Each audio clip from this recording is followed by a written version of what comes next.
Hello everybody, my name is George and I want to tell you one short story. Yesterday, my son Vasilis, who is behind camera right now, asked me a question. He said, Dad, how much did you pay for this stand with this wheel? I told him 150 some. And then he continues, how much did you spend for PlayStation 2 there? And they said, nothing because I had it. Yes, but you bought some extra, some memory cards and so on. I said, okay, 20 something. How much did you spend for the game? About 8 euro maybe. And he continues, how much did you pay for that new screen? And I say 150. At that point, I understand what was going on, and I was like, come on, you can't ask these sort of questions in front of your mom, and we spent talk about all these expenses on our hobby. But anyhow, he raised a question about how budget like can be sim racing, and this was my idea to make a short video about sim racing on a budget, on really low budget. How much can it be? First of all, we have to say what sim racing is, okay? Because not any game like arcade style game, Need for Speed, for example, and so on, can be called as sim racing. Sim racing requires some clean racing, non-destructible surrounding, and so on. So it doesn't matter if you race against computer opponents or maybe online, but it really matters that you run clean races or on a track or something, not like you destroy everything around you. So let's say maybe Simcade style, like Gran Turismo or Project Cars games. This sort of games can be called sim racing. So, sim racing on a budget.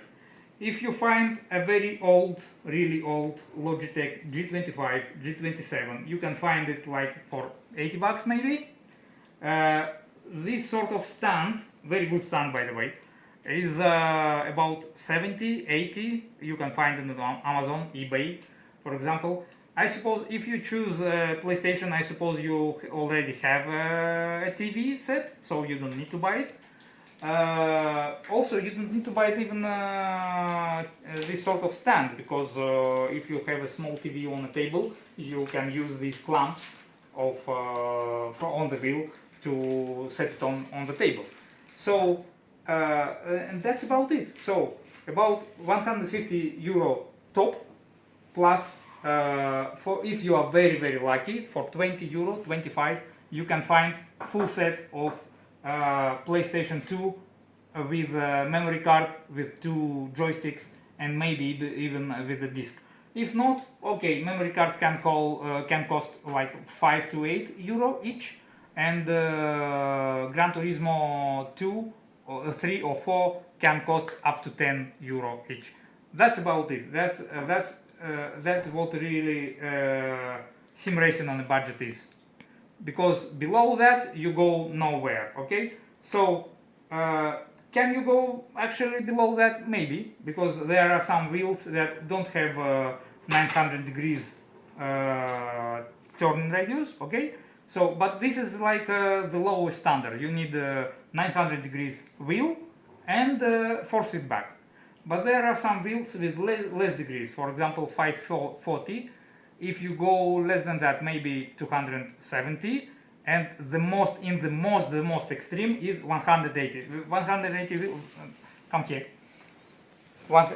Show here, film here. Okay, so 180 degrees is like from here to here. That's about it. There are some wheels like that, but basically you restrict yourself to games like Formula 1, nothing else. Because in any non-Formula game, you need more steering. So really you can go like for 540. What is the cheapest wheel with 180 degrees or 270 degrees? There is some Thrustmaster Ferrari edition with force feedback, and it's like 270 degrees, I think, in both sides. No, in total, 270 in total. And it costs, you can find it second hand maybe for 50 euro, 70 euro. That really is. This is really on a budget. Of course, I did some upgrade now. There in the corner you can see my new setup. Maybe I will make a different video about that. But for now, this is what sim racing on a budget is really. I did this new setup just to take all this mess from the middle of the living room, because it was standing here for over a year, and there are some cables in the middle of the living room, and it was like pissing me off, let's say. So I said that that's enough. We must organize a neat corner for our hobby, for sim racing hobby. That's it. Thank you for watching. Bye bye.